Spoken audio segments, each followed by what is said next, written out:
Just have to walk through the hook to replace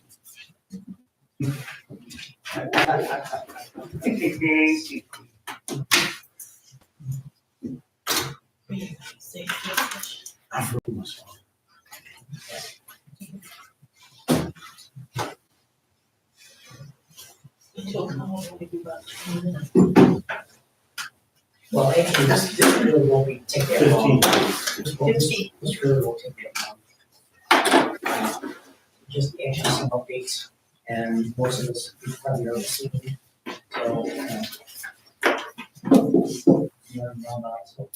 Yeah. That's Joanna.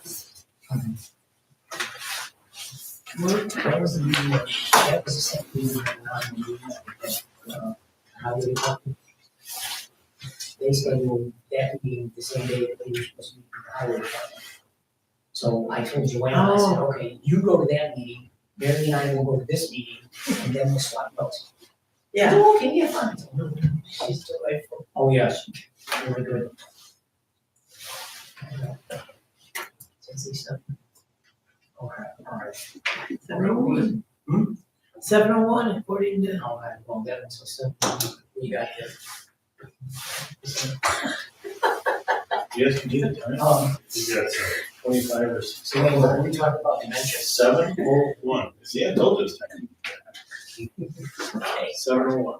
Okay. All right, first up, independent health contract, we have to approve it. And also, I think you already know now, independent health was taken over by MVP. And Joanna and Hannah both said they would probably have to look for another health company, insurance company next year, because from what they have learned, MVP's rates are high. So I said, okay, well, we'll lock in for this year, we'll start looking around. We'll call, was it you about September again, and ask them to take a look, okay? Interestingly, too, independent health, as far as Medicare is concerned, independent health, I'm not sure about the regular health insurance, but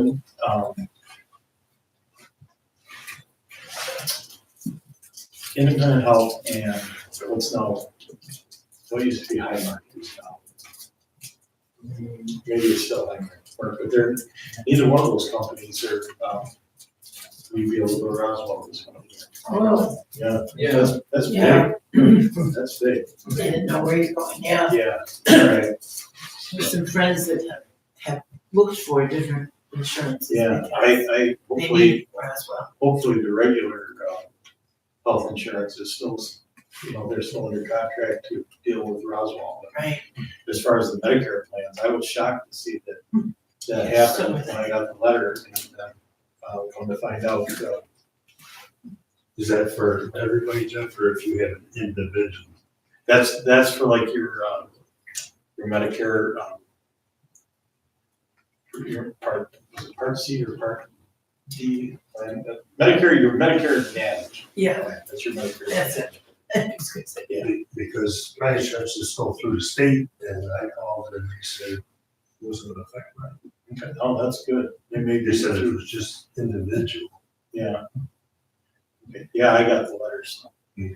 that's what I come to find out. Huh. Hopefully it's not, hopefully the guys are still got that with their regular health insurance. and my friends, It is suddenly a concern. husband needs, Yeah, and yeah, they got hit. yeah. All right, next, I know we talked about this before, there's a request from the county exempting public employees' health insurance premiums from New York State real estate property tax. They just ask us for a resolution support. We send it to the county, they'll put them all together and then send it all to the state. I guess the county we're supposed to be working through the county.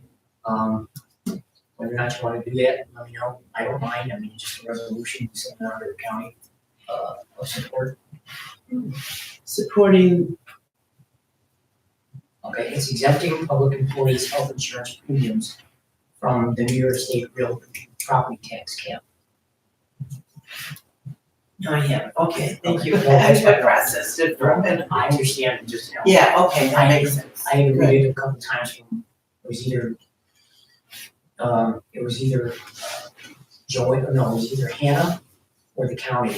All right, what are they asking here? But that's it. And if you want to do it, like I say, all it takes is a resolution. You can send it over and be done with it. Okay? It's an interesting discussion because you don't have any control over the premiums, and yet you still wanna try to keep it at 2%. Interesting discussion. Okay. Would that be done Monday night? Yes, if you want to do it, get it to them as soon as possible. I don't know how many other towns did it, but, yeah. I'll put it on there. If you want to do it, fine. If you don't want to do it, we can wait for another time. Okay? Okay. You ratify the fire company contract. I thought we did this, but then Hannah said no, because we did that last Oh, yeah. session after the town board Yeah. meeting. And all right, okay, fine. So, Good. get that done. That'd be nice. I know, get that out of the way. Did they ratify it after the meeting? They did, yes, because I got the signed contract from, was it Tyler and I think Jess, and who's the lady that's president? Your picture's fascinating. She's the slender. Rosa, Yes, Yeah. okay, yeah. So, yeah, they, the last name comes to me. yeah, okay, they did already, so they're fine. I was half waiting for them to call me and ask if we did it yet. Oh, no, we haven't had town board meeting yet. Right, Okay, so that's remanded also. great. USDA, you may have seen this, they declined the letter to the Cornell project. And I thought it was one thing, but, Cliff, you said it was the other one, Mhm. what's that? What was it? It was the building they wanted to build on the east end. It was gonna be more classrooms. It was gonna be a building that could open up if there was ever a pandemic, you could have drive through. That's the one that they're declining on. Just put that in there, yeah, because it's at the, It's been quite a spell of time from beginning to now. Yeah, it's not the go arts, it's a different. yeah, it's not the. Right. It's not the West. Right, but I remember the East Building when we discussed it, yes. Yeah, and then they were here and making a presentation. on that. Yes, yeah. But I was wondering if, well, when Trump came in and said he was cutting all kinds of things, well, maybe they put everything on hold.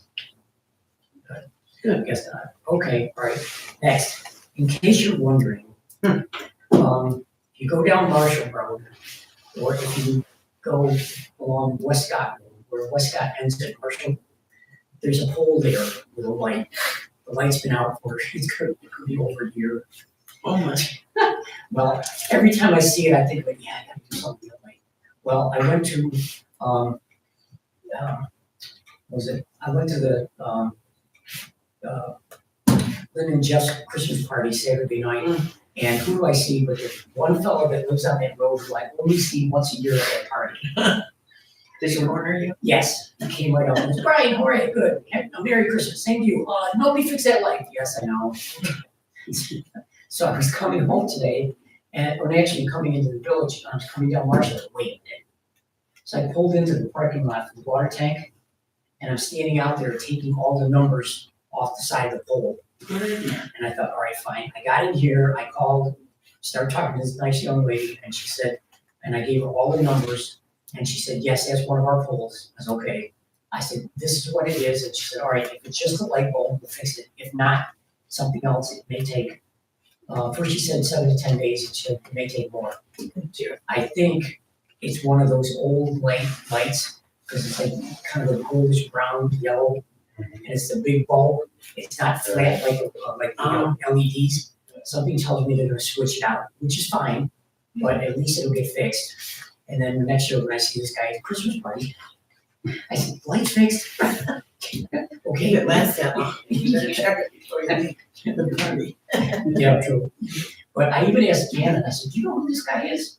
And she said, no, and she was trying to look on Google, going up and down the road, and she was, I'm not sure. I said, well, right next to it there's a small house, and then there's the Blackburns.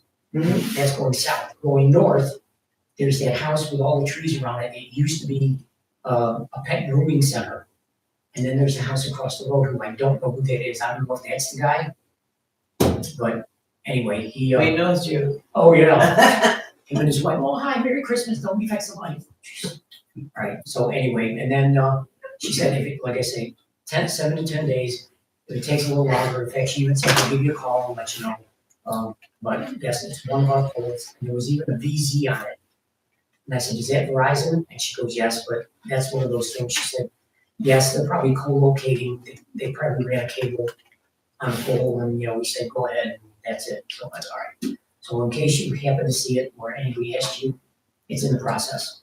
Good for you, Jim. Okay. Take care of it. Next, John came in with a water bottle in a plastic bag and a paper. I said, what's this? He's out taking, lead pipe tests, samples. Did you catch him, Cliff? Okay, yeah, me too. He came in today and he said, here, I'll let you do this. You did you too? Okay. So it's in the back. I told him it's on the shelf. The form's all filled out and I signed it, so whatever you have to do, go ahead and, and send it off and do that. Okay, good. NISAC article. You may see that, yeah, that's this thing. New York State Association of Counties. Oh, okay. I got on their list because I'm at the county planning board. And this is the last page, the inside cover. And it's very interesting. They're talking about solar farms being developed and just taking over farmland and all that sort of thing. I thought, oh, okay, good. So the fellow that wrote it is from Montgomery County, where that is. He's down towards New York. But anyway, he wrote this, I thought that's good, I hope the county, hope something happens. But anyway, as far as we're concerned, we've got one in the works, and that's gonna be number 6, and after that, I think we're done. Because, speaking of that, related to that, Aaron was here today for his first day. He was fine, he's in there, he was at the computer all day, I think he's registering for the courses, and he was working with, Joelle's there, Dan came in, they were talking, I said, okay, he's working with, Hannah, so he's off and running. I went in and, just to say hello for a couple times, and that was it, I didn't want to bother him, because I could tell he was registering for all kinds of stuff, so, okay. Where are we back to now? The solar farms? No, he didn't. But I mentioned it to Joelle, that I said it was Dan Spitzer, and she started laughing. She goes, he always takes his time. She goes, he'll tell you he'll get back to you in like 2 weeks later, and you're still waiting. I said, okay. But the other thing he told me is that thing about, apparently there's going to be a law change beginning of next year. I don't know if it's something that Trump did or whatever, but he said you're going to see a lot of these solar farms just kind of go away or stop. There's some other news to make that got defeated, and there's nothing more windmills and more solar farms. Oh, okay, maybe that was it. Okay. He may have just been guessing. So what are you gonna freeze in the dark? Yeah. I mean, there's only so much oil and we're hurting for that. And the coal, we might as well all light up and smoke cigarettes all day than have burning coal. And the thing is, you go out in the daytime, the sun's shining, boy, it feels nice and warm. Don't you wish you could capture that? Somebody got smart enough to capture it, to give us heat. And now everybody seems to be running from it. Yeah. And why is that? That's what my question is, why, because there was such enthusiasm, and now it's Because it's inefficient. inefficient in Western New York, because the sun doesn't really come out. Not only that, as far as your carbon footprint, you're more exporting it to other areas. I'm not against it. No. But I think, you're gobbling up, and so let's put the solar panels where they belong. And houses. Like where Kenny Baker's got all that solar across from me on the Alice Road behind Helena. I farmed that ground. Didn't work good. It's a good place for it. Yeah. Bully for him. But there's places that I think solar has gone that I don't think it belongs, because I think you're trading value, and I don't blame anyone for doing what they've done. Yeah. Okay, especially the way the ag economy is right now. I was tempted too. I had a contract that got annulled. It was rolled back there next to Baker's. But it's an interesting story that if you're interested, I'll share with you sometime. But it's kind of a head scratching circumstance. But I think you're just more exporting your carbon footprint, because you look at what it costs. Look at blue windmills, what it costs to build fuel you got to burn, pour the concrete, make the steel, build it, And maintain. and to maintain it, and then it's got to come down. And when I look at what was proposed in Yates, I mean, NYSERD is great, but can you really pinpoint what it's going to cost to bring those things down in 30 years? Can you, how do you really, you can project, you can get close, but I get the strangest feeling it's going to cost a lot more than what you think it is. And all the different things that are in the batteries. I think hybrids are a great idea. I think hybrids are a tremendous idea. And there's an interesting company my son was telling me about, that they can take like a semi truck and make some contests or something. He was reading all about it, and they could actually do a hybrid semi truck. This is something, and I think when government pushes stuff like this is just my opinion. It's all in my opinion. Disagree with me all you want. It's cool. But I think when the government pushes stuff, I think that's where a lot of inefficiencies come from. I think the private sector could develop some very interesting things that was unleashed. That's things If that it was was unleashed, private development. yeah. But the thing is, I'm old enough to remember an awful lot of nice farm fields that got lost to plazas. Yeah. And, You want to cry? Go to Iowa and drive out by Des Moines. Yeah. It is the saddest thing, because everything is just, there's no concentration. It's just house. And it's not, it's sad to see the farmland boundaries. Also, it isn't great. We don't want that around here, because it costs you more in services than what you'll ever pay in taxes. We went through this years ago before I was ever on the board. George Mufford was here as the supervisor, when they were first attempting to put water down through. Charlie Pettit and I kind of jumped on this because they were talking about, not allowing the ag districts where they wanted to put water and all this stuff. And I ended up, something was very interesting to get involved in. George, unfortunately, was off base with what he was wanting to do, because it wasn't that difficult. And, through, the early years with JT and that board, it really proved it wrong. You think about what this board has done over the last 20, 30 years, and how much water is pushed through, all on separate projects, so you can do it with ag districts, but they wanted all these setbacks and stuff like that, which could have really, and when you encourage strip development, it increases your costs. And like I say, one of the things that we learned throughout all this is when you look at taxes, when you look at property taxes, the greatest return as compared to services required would be rural, like agriculture, okay? Second would be housing, or commercial, and third was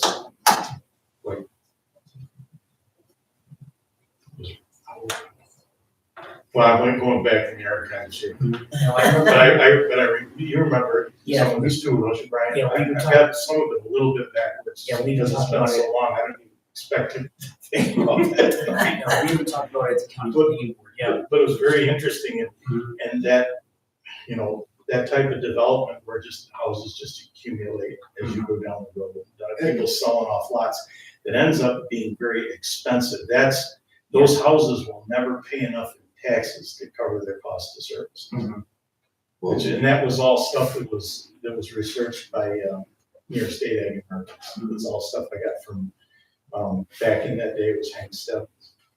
Well, not only that, this housing disrupts agriculture to the point where there was an article I read somewhere where this farmer thought, well, I'm gonna sell off a little frontage here. I got plenty of land back here behind it, and there's enough for, a few houses and whatnot. And he thought, this is a great idea. Well, pretty soon, he was out there one day and he wanted to work around, and the wind was blowing the wrong way. Oh, yeah. And the dust kind of blew towards the houses. Well, the next thing he knew, these people got together, and then by that time there was like 3-4 houses.